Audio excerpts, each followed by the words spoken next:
Nous venons aussi dans le cadre d'un programme de Madame Shiki Esuka Omatuku.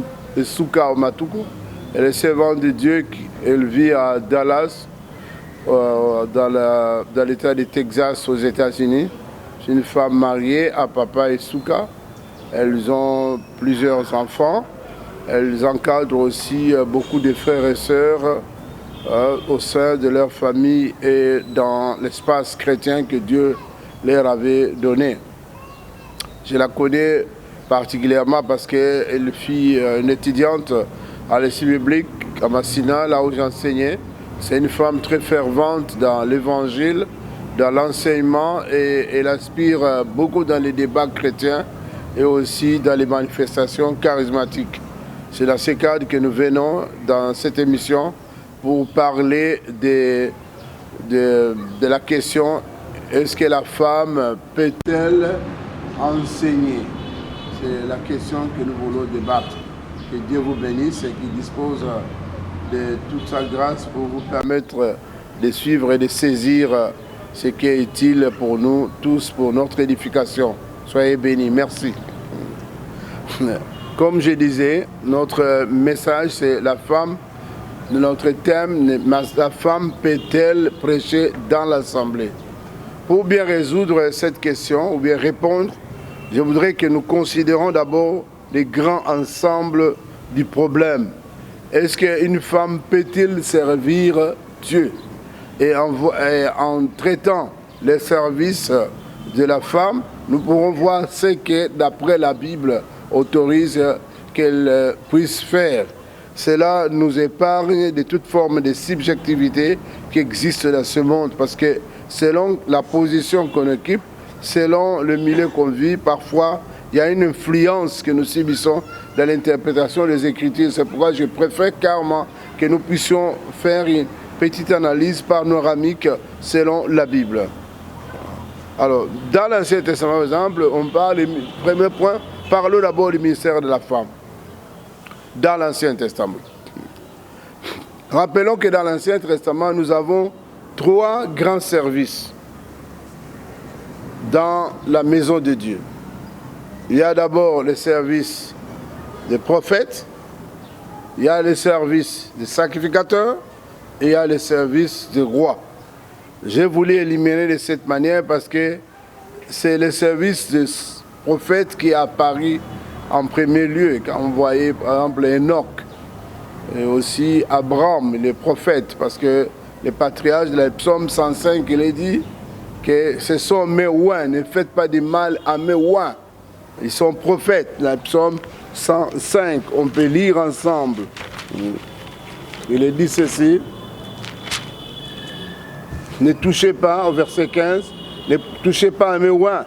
Ne faites pas de mal à mes prophètes. On parlait là d'Abraham, donc des pères, des patriarches. Abraham, Isaac et Jacob ont fait office de prophète. Et beaucoup plus, Moïse, bien sûr, il y a aussi l'office des sacrificateurs, Abraham, parce qu'il construisait aussi des autels. Mais avant tout cela, je voulais seulement dire que dans l'Ancien Testament, nous avons ce ministère des prophètes. Il n'y a pas que les hommes qui l'ont exercé, nous avons aussi des femmes qui l'ont exercé, à part Abraham, les patriarches, Moïse, nous avons aussi les autres prophètes, avant l'exil, pendant l'exil, après exil. Vous avez Isaïe, les prophètes, vous avez aussi les prophètes comme Ézéchiel, Jérémie, ce sont des prophètes de l'Ancien Testament. Mais il n'y a pas que des hommes. Nous avons aussi les cas de femmes qui ont exercé le ministère des prophètes. Nous appelons des prophétesses. D'abord, nous avons Marie, la sœur de Moïse. Dans Exode 15, verset 20, il est dit ceci: Marie répondait aux enfants d'Israël: chantez à l'Éternel, car il a fait éclater sa gloire. Il a précipité dans la mer le cheval et son cavalier. Elle exhorte et motive et pousse les enfants de Dieu à louer Dieu. Elle joue le rôle de prophétesse. Nous avons le deuxième exemple de Déborah. Dans Juge 4, verset 4, On dit dans ce temps-là, Déborah prophétesse, femme de Lapidot. Juge 4, verset 1er. Je vais faire lire dans ma Bible, voilà, ordinaire. Il est dit ceci, les enfants d'Israël firent encore ce qui déplaît à l'Éternel. Au verset 4, il est dit ceci, Juge 4, verset 4, ou Juge chapitre 4e, au verset 4e, dans ce temps-là, Déborah, prophétesse, femme de Lapidot, était juge en Israël. Elle siégeait sous les palmiers de Déborah, entre Rama et Bethel, dans la montagne d'Éphraïm. Et les enfants d'Israël montaient vers elle pour être jugés. Voyez? Il y avait donc là, et on donne même, verset 6, elle envoya appeler Barak. Il y a l'office de prophète qui est exercé par Déborah, qui est une prophétesse. Nous avons également le troisième exemple de Hulda, dans 2 Rois, verset 22, 2 Rois 22, à partir du verset 14e, on parle de ceci, il est dit ceci. Les sacrificateurs Ilkija, Ashikam, Akbor, sa femme et Asaja allèrent auprès de la prophétesse Hulda, femme de Shalom. C'est clair, il n'y a même pas à discuter que c'est un troisième exemple qui est plausible. Donc il y a Hulda qui est prophétesse. Le deuxième office, c'est les sacrificateurs. Les sacrificateurs étaient un ministère restreint, trop restreint. D'abord, ce ministère n'est réservé qu'aux hommes. Quand vous lisez la Bible, aux hommes sans défaut corporel. Et ces hommes devaient être des Lévites. Parmi les Lévites, il fallait être Kéatites. Parmi les Kéatites, il fallait être de la famille d'Aaron. Donc les enfants de Moïse ne pouvaient pas être des sacrificateurs. Cela est mentionné notamment dans les passages de Nombre. Nombre 14, Nombre 18. On parle de cela à partir du premier verset. Nombre 18, à partir du premier verset. Je vais faire lire ça. L'Éternel dit à Aaron, toi et tes fils et la maison de ton père, avec toi vous porterez la peine des iniquités commises dans les sanctuaires. Toi et tes fils avec toi, vous porterez la peine des iniquités commises dans l'exercice de votre sacerdoce. Donc ici, on parle d'Aaron et de ses fils. Ce n'est pas tous les Kéatites. Dans l'Ancien Testament, l'office du sacrificateur est réservé uniquement à Aaron et à ses enfants. Aaron est frère de Moïse. Les enfants de Moïse n'avaient pas le droit à part à l'office des sacrificateurs. Donc, il y a une restriction. Pour les rois, ça c'est connu que les rois en Israël d'abord, après avec David, Saïl, ensuite il y aura David, il y aura le fils de David, donc Salomon. Après Salomon, il y aura la division des 2 royaumes. À Juda, il n'y avait que des hommes, et au royaume du Nord, il n'y aura que des hommes. Mais il y a quelques exceptions, c'est la direction de la maison de Dieu. La première exception, d'Exode 15, 20, 21, il est dit que Marie répondait, elle ordonnait aux enfants d'Israël, chanter à l'Éternel. Il y a une position de leader qui est donnée à Marie, mais elle n'est pas dirigeante parce qu'il y a Moïse. Mais surtout Déborah, ce que nous venons de dire, dans Juge 4, verset 4, il est dit Déborah, prophétesse, femme de Lapidot, était juge en Israël. Et on renforce encore certains éléments de son travail, Juge 4, à partir du verset 4e et surtout le verset 5e qui vraiment renforce la particularité de son office. verset 5e,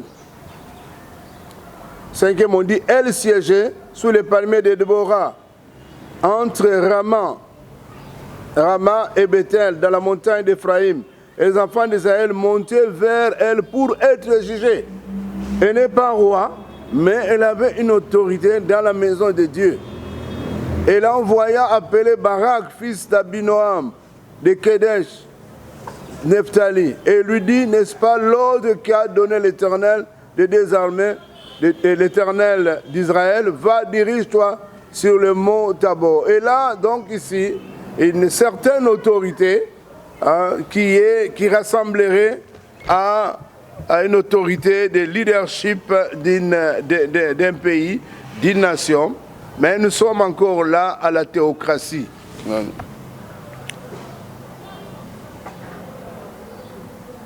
Nous avons aussi notre exemple, ce n'est pas des rois, mais de femmes qui ont exercé une autorité dans la maison d'Israël. Par exemple, Esther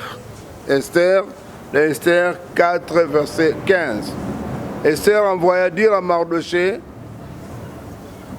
verset 16, va rassembler tous les Juifs qui se retrouvent assis, gênés, c'est un ordre, pour moi, sans manger ni boire pendant 3 jours, ni la nuit ni le jour. Moi aussi je gênerai de même avec mes servantes, puis j'entrerai chez le roi, malgré la loi, si je dois périr, je périrai. Il y a encore là une situation particulière. Bien sûr, il n'y a pas de reine qui dirige. Il y a un cas de situation d'Athalie dans le royaume du Nord. Mais les femmes n'ont pas exercé le ministère de roi. Seulement, nous avons montré une certaine spécificité. Parce que dans les choses de Dieu, il faut éviter d'être trop géométrique. Que tout est à droite, tout est à gauche, tout est vertical, tout est horizontal. Bien sûr, dans les salis, il n'y a qu'un seul salut, qui cela est donné par la foi en Jésus-Christ. Mais dans les ministères, parfois, il y a une certaine flexibilité qui existe et à laquelle les hommes de Dieu doivent faire attention. Par exemple, nous venons de lire ici que pour les sacerdoces, il y a une forte restriction. Donc même vous pouvez être descendant de Aaron, mais si vous êtes infirme, vous n'avez pas droit au ministère.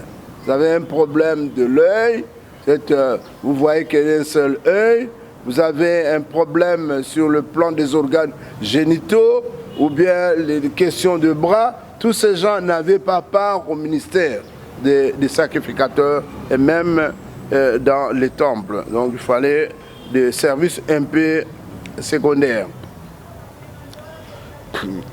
Ça c'est le... Donc nous pouvons dire que dans l'Ancien Testament, le service qui est offert aux femmes est beaucoup plus le service des prophétesses, à part tout ce qu'ils pouvaient faire dans la maison de Dieu, mais parmi les 3 grands offices, parmi les 3 offices, les 3 ministères, parce que quand nous parlons de ministère, nous parlons des services officiels d'Israël à travers lesquels Dieu guide son peuple. Les prophètes, les sacrificateurs et le roi. Les femmes ont part clairement au ministère des prophétesses. Dans la Nouvelle Alliance, les choses sont un peu particulières et un peu différentes. D'abord, nous avons la prophétie de Joël, reprise par Pierre dans Actes, qui nous indique que l'Esprit sera répandu sur toute chair. Vos filles et vos fils prophétiseront. Et il y a des grandes conséquences sur ce verset. Pourquoi? Parce que, vous voyez, dans l'Ancienne Alliance, ceux qui servent à la maison de Dieu sont soit israélites, soit aussi juifs. Donc après la séparation des 2 royaumes, il y aura les sacrificateurs ne pouvaient être que des juifs, mais il y a aussi d'autres serviteurs comme des prophètes qui venaient du royaume du Nord, comme les Élie, viennent du royaume du Nord. Beaucoup d'autres servent au royaume du Sud, qui est Juda. Je rappelle, donc, ici on dit que dans Acte 2, verset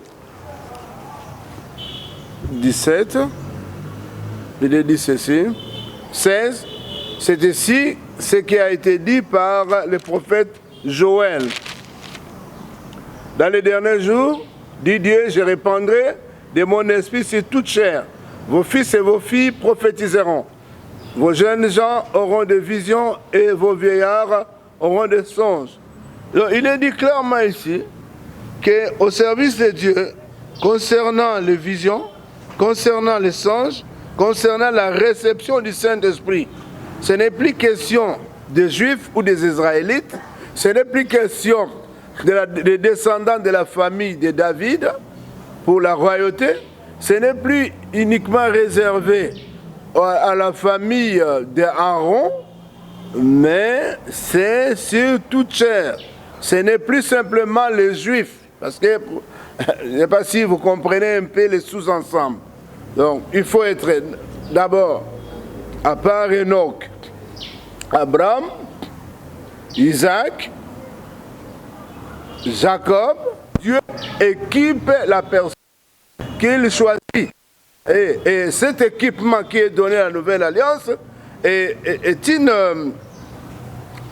un signe qui montre le désir de Dieu qui veut se servir des femmes, des hommes, des femmes et sur toute personne qui veut recevoir Jésus comme Seigneur et Sauveur.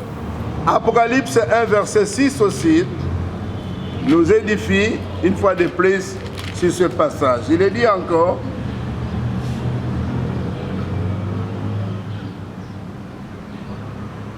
et qui a fait de nous un royaume de sacrificateurs pour Dieu, son Père. À lui soit la gloire et la puissance au siècle des siècles. Il a fait de nous un royaume, que ce soit les hommes ou les femmes. En Christ, bien sûr. Nous faisons partie des sacerdoces. Vous savez, dans l'Ancien Testament, ou dans les ministères, les prophètes, ils parlent de Dieu au peuple de Dieu. Ils reçoivent le message de Dieu. Okay? Parce que c'est poussé par l'Esprit que les hommes ont parlé de la part de Dieu. Quand Marie parlait, c'est poussé par l'Esprit. Quand Esther parlait, il donnait des ordres, c'est poussé par l'Esprit. Quand Hilda parlait, c'est poussé par l'Esprit. Que les hommes ont parlé de la part de Dieu. Ce n'est pas de lui-même qu'il parle. Et nous avons aussi, à part les prophètes, les sacrificateurs, recevaient aussi, une fois de plus, je fais que rappeler cela, les sacrificateurs aussi reçoivent. Lui, il a l'onction, mais il explique. Les prophètes parlent plus de Dieu au peuple de Dieu, mais les sacrificateurs doivent expliquer la loi. Il prend les besoins de Dieu, des peuples de Dieu, pour parler à Dieu. Il se présente pour expliquer la loi. Il enseigne au peuple la loi. Ça, c'est dans l'Ancienne Alliance. Dans la Nouvelle Alliance, la femme a aussi cette responsabilité, que ce soit à la maison auprès de ses enfants, que ce soit devant les enfants à l'église, que ce soit devant ses sœurs en Christ à l'église, que ce soit dans d'autres espaces où il y a des hommes, que ce soit à l'église, la femme n'y a pas de restrictions pour elle. Elle a office aussi des sacrifices de ces sacerdoces, parce que la Bible en parle. Elle a office, elle a droit à cet office du sacerdoce. Elle est comme les hommes, comme les frères en Christ, les sœurs en Christ. Dans la Nouvelle Alliance, il y a une mutation, il y a une révolution, il y a un bouleversement depuis la Pentecôte. Les hommes et les femmes font partie du sacerdoce. Ils sont sacrificateurs. Ils ont la responsabilité d'expliquer. Ils ne doivent pas attendre. Vous savez, à la résurrection de Christ, ce sont les femmes qui avaient cette responsabilité d'aller parler, de communiquer la nouvelle que le Seigneur était ressuscité. Communiquer la nouvelle que le Seigneur était ressuscité. Donc je rappelle une fois de plus que la femme ici, elle fait partie, comme l'homme, des sacrificateurs de la Nouvelle Alliance. Ce n'est pas tout, il y a un peu plus que cela. Je me suis arrêté seulement au sacerdoce royal, mais ils font partie aussi de la nation sainte. Un peuple acquis. Afin que vous annonciez les vertus de celui qui vous a appelé des ténèbres à son admirable lumière. Les femmes l'ont fait à la Pentecôte. Les femmes l'ont fait quand l'occasion est favorable aussi. Dans la Bible, nous avons tous ces exemples qui sont cités.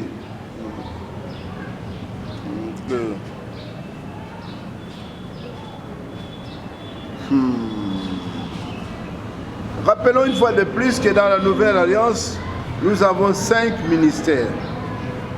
Le ministère d'apôtres, le ministère des prophètes, le ministère d'évangélistes, le ministère des pasteurs et des docteurs. Et dans ces ministères, il n'y a pas une restriction. Dans Éphésiens 4, 11, il est dit ceci, il a donné les uns comme apôtres, les autres comme prophètes, les autres comme évangélistes, les autres comme pasteurs et docteurs, pour le perfectionnement des saints en vue de l'œuvre du ministère et de l'édification du corps de Christ. Il n'y a pas une restriction, une fois de plus, dans le sacerdoce qui est accordé pour l'exercice de cet office. Il n'y a pas une restriction que le ministère de l'apôtre est uniquement réservé aux hommes, il n'y en a pas. Évidemment, ça nous étonne un peu, ça nous bouleverse, mais cela n'est pas dit. D'abord, je voudrais dire que le ministère n'est pas un titre. Quand nous avons la considération d'un titre, un titre c'est une position qu'on a dans une société. Et une position qu'on réserve une certaine préséance par rapport aux autres, et même une préséance sociale. Et une autorité, un crédit un peu élevé par rapport aux autres. Quand on dit docteur en droit parmi les juristes, si vous êtes dans le monde universitaire, il a un peu plus, sa parole un peu plus crédible. La même chose, un médecin ou un ingénieur par rapport à ceux qui sont dans les niveaux plus bas. Mais ici l'apôtre, les 5 ministères, que ce soit l'apôtre, le prophète, l'évangéliste, les pasteurs, le docteur, ce ministère n'est pas un titre, ou ne sont pas des titres, mais ce sont des responsabilités. C'est une tâche. L'apôtre, c'est pour annoncer Christ là où les gens n'ont jamais laissé la parole, atteindre les milliers non atteints. Et souvent, si on peut spécifier, les prophètes, c'est exhorter, encourager, motiver les peuples de Dieu. L'évangéliste, c'est pour gagner les âmes à Christ, présenter Christ à ceux qui ne le connaissent pas. Tandis que pour les pasteurs, c'est pour paître les troupeaux. Et le docteur, c'est celui qui enseigne. Ce n'est pas une personne, le Saint ministère ne signifie pas une personne qui a des barbes, qui a une voix spéciale. Parfois, on a cette illusion quand on pense à un apôtre, une personne barbue qui a beaucoup de cheveux et qui parle avec une voix, une très grosse voix, et puis finalement, il a une allure qui impressionne les autres. C'est pas ça le ministère. Le ministère, c'est un problème, d'abord l'appel, c'est Dieu qui appelle. Et quand Dieu appelle, il responsabilise. Quand il vous responsabilise, il vous donne le fardeau pour aller faire ce qu'il vous demande. Il vous voit aussi. Que ce soit dans l'histoire d'Église, nous savons qu'il y a des femmes qui ont aussi... Il y a des gens qui ont atteint des milliers non atteints. Donc il y a que ce soit des tribus qui ne connaissent pas le Seigneur. Parfois ce sont des femmes qui ont apporté cela et avec beaucoup de risques. Nous voulons dire ceci aussi, que d'après la Nouvelle Alliance, les femmes peuvent, prophétiser. Les femmes peuvent aussi parler aux hommes. Elles peuvent se tenir devant les hommes. Il faut éviter l'explication trop limitée, restreinte de la parole de Dieu. Dans Marc 16, verset 17, il est dit, « Voici les miracles qui accompagneront ceux qui auront cru. En mon nom, ils chasseront les démons. Ils parleront de nouvelles langues. » 16, 17. Voici les miracles qui accompagnent ceux qui auront cru.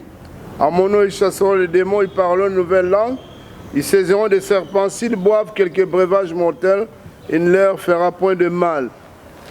Ils imposeront les mains aux malades et les malades seront guéris. Cette parole s'adresse sans discrimination à ceux qui croient. Hommes, femmes, petits, grands, riches, pauvres, esclaves, riches, blancs, noirs. Comme à la Pentecôte, je répandrai mon esprit sur toute chair, il n'y a pas de discrimination. Que ce soit des riches, pauvres, noirs, blancs, ceux qui vivent dans la ville ou ceux qui vivent dans les milieux ruraux, eh bien, tous ont droit à cette manifestation du Saint-Esprit. Et ici, dans les cas dont nous évoquons ici, une femme peut aussi prendre part, peut jouir, si elle croit, elle peut aussi chasser les démons. Si une femme croit, peut aussi parler en nouvelle langue, et ça nous voyons ça souvent, peut parler de nouvelles langues, elle peut saisir des serpents, boire des breuvages mortels, et cela ne lui fera aucun mal, et une femme peut prier pour les malades, et il n'y a pas d'inconvénient. Nous voyons également dans Acte 18, on parle de Priscille et Aquilas. Selon les passages, il y a des endroits où on dit Priscille et Aquilas, il y a des endroits où on dit Aquilas et Priscille. C'est d'une manière interchangeable. Il n'y a pas à dire d'abord le frère Aquilas et la sœur Priscille. Les deux s'équivalent. Priscille et Aquilas ou Aquilas et Priscille. Acte 18.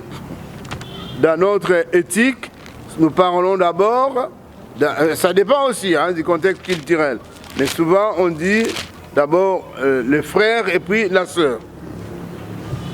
Dans d'autres milieux, c'est l'inverse. Alors ici, il est dit dans Acte 18, verset 18, Paul resta assez longtemps à Corinthe, ensuite il prit congé des frères et embarqua pour la Syrie avec Priscille et Aquilas.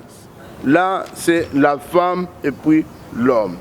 Dans verset 26, il est dit ceci, Aquila et Priscille. Il s'est mis à parler librement dans la synagogue. Aquilas et Priscille. Et qu'est-ce qu'il est dit par la suite?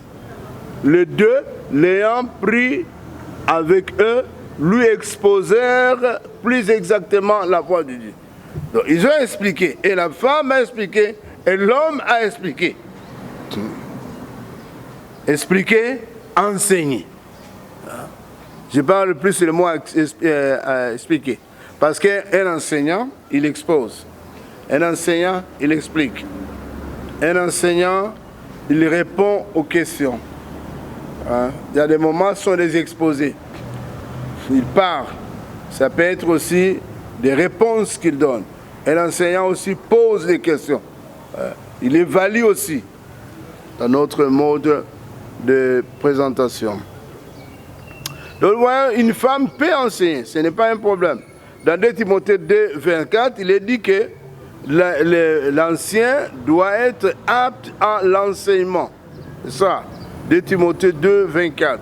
Il faut que l'enseignant sache, l'ancien sache enseigner, doit avoir les capacités d'enseigner. Or, les femmes peuvent avoir part au sacerdoce. Acte 2, verset 24. Timothée 2, s'il vous plaît, verset 24. Or, il ne faut pas qu'un serviteur de Dieu ait des querelles. Il en a de même pour une femme. Il doit au contraire avoir de la condescendance pour tous, et être propre à enseigner, doué de patience. Il y a des femmes qui dirigent les femmes. Et comment il va faire? Eh bien, il doit enseigner. Il doit expliquer aux femmes. Ouais. Il doit expliquer aux enfants. Il y a des femmes qui dirigent des jeunes. Et il doit expliquer, il doit enseigner, il doit corriger. Voilà. Dans l'enseignement, on corrige aussi.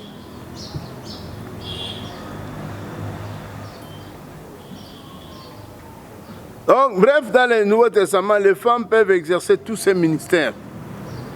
Elles peuvent aussi enseigner. Prêcher, d'autres disent prêcher, mais elles peuvent aussi prêcher.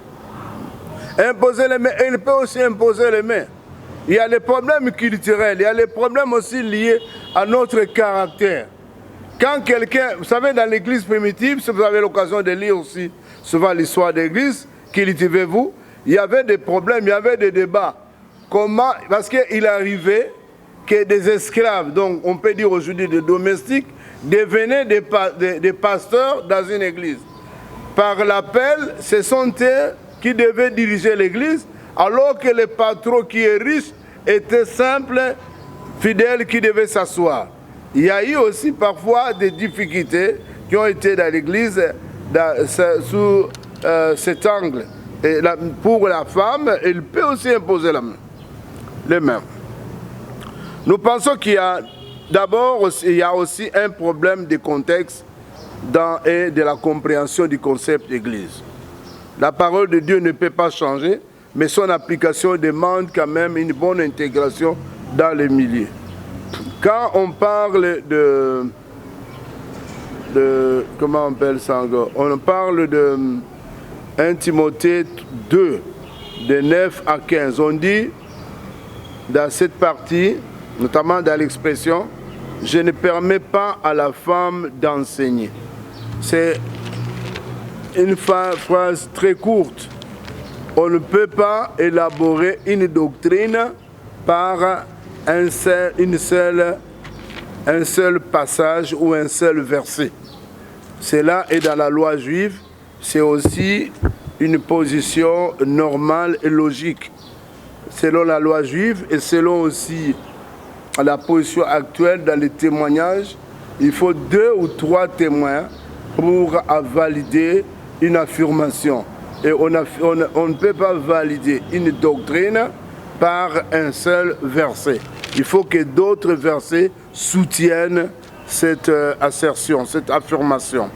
Et quand Paul dit « Je ne permets pas, s'il vous plaît, 1 Timothée 2, à partir du verset 9, je veux aussi que les femmes, vêtues d'une manière décente, avec pudeur et modeste, ne séparent pas de tresses, ni d'or, ni de perles, ni d'habits, mais qu'elles séparent de bonnes œuvres, comme il convient à des femmes qui font profession de servir Dieu. » Verset 12, je ne permets pas à la femme d'enseigner, de prendre l'autorité sur l'homme, mais elle doit demeurer dans le silence. On parle du silence. Il y a un problème d'herméneutique, c'est-à-dire dans la manière dont nous devons interpréter les textes. Vous voyez que dans ces versets ici, ce qui prédomine plus, c'est la manière dans laquelle on doit se comporter quand on est dans l'église. C'est beaucoup plus le mot silence qui ressort. Que la femme soit dans le silence. 1 Timothée, l'expression, donc j'ai dit ceci, dans 1 Timothée de 9 à 15, les expressions suivantes, écoutez en silence, entière soumission, pas à la femme d'enseigner, demeurer dans le silence. Ce sont des expressions qui viennent. Quand vous ramenez cela à 1 Corinthiens 14, 32, parce que quand un verset est difficile, il faut l'amener, essayer de comprendre cela avec les autres passages de la Bible, parce que la Bible s'interprète par la Bible. Ce n'est pas une manière d'esquiver la vérité, mais de pouvoir comprendre la pensée dans un sens large. Paul dit, je ne permets pas à la femme d'enseigner. Nous voyons que le même problème se pose dans 1 Corinthiens 14, 32. De 9, j'ai déjà dit qu'on parle de la soumission. Une femme, on parle de la soumission. On parle encore du silence. Je ne permets pas à la femme d'enseigner, mais de rester ni de prendre l'autorité sur l'homme, mais doit demeurer dans le silence. C'est plus un problème de la manière dont la femme doit se comporter, et non pas du ministère de la femme. si nous voulons interpréter.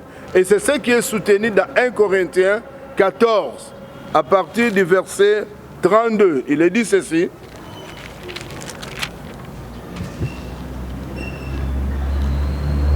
Les esprits des prophètes sont soumis aux prophètes, car Dieu n'est pas un Dieu de désordre, mais un Dieu de paix. Comme dans toutes les églises des saints, que les femmes se taisent. La manière de se comporter les femmes dans les assemblées, car il ne leur est pas permis d'y parler. Ici, on parle d'y parler. Mais qu'elles soient soumises selon que le dit aussi la loi.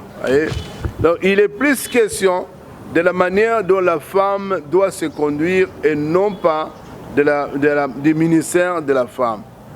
Frère, il y a réellement un problème d'herméneutique parce que si nous tenons compte d'un seul verset, nous tomberons dans l'erreur. Et voici, par exemple, une erreur serait que dans 1 Timothée 5, verset 23, il dit ne continue pas à ne boire que de l'eau, fais usage d'un peu de vin. Donc, si, à cause de ton estomac, si nous suivons à l'être ce que Paul dit, eh bien, même tous ceux qui ont des problèmes d'estomac vont prendre un peu de vin. Et ce n'est pas comme ça qu'on doit interpréter les Écritures. Donc, nous pensons que la femme peut enseigner et cela est possible et selon les conditions suivantes. D'abord, il faut qu'elle soit convertie. Une femme qui veut enseigner dans l'assemblée, elle doit réellement être une personne qui a donné sa vie à Jésus. Elle doit aussi être formée. La Bible dit dans Matthieu 28, allez, faites de toutes les nations les disciples, enseignez-leur à pratiquer ce que je vous ai prescrit. Il faut que la femme soit enseignée. On ne peut pas l'enseigner sans être enseignée. Il faut qu'elle cherche, qu'elle lise la Bible, qu'elle cherche un endroit où les gens ont réellement un ministère pour enseigner. La troisième chose, c'est qu'elle doit aspirer aussi au ministère. Parce qu'il y a l'appel de Dieu, c'est la parole de Dieu.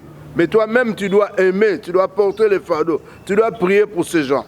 Elle doit aussi chercher à être baptisée du Saint-Esprit. Voici quelques conditions. Je voudrais prier pour vous, chères sœurs, peut-être si vous êtes papa, votre femme enseigne, ça vous trouble.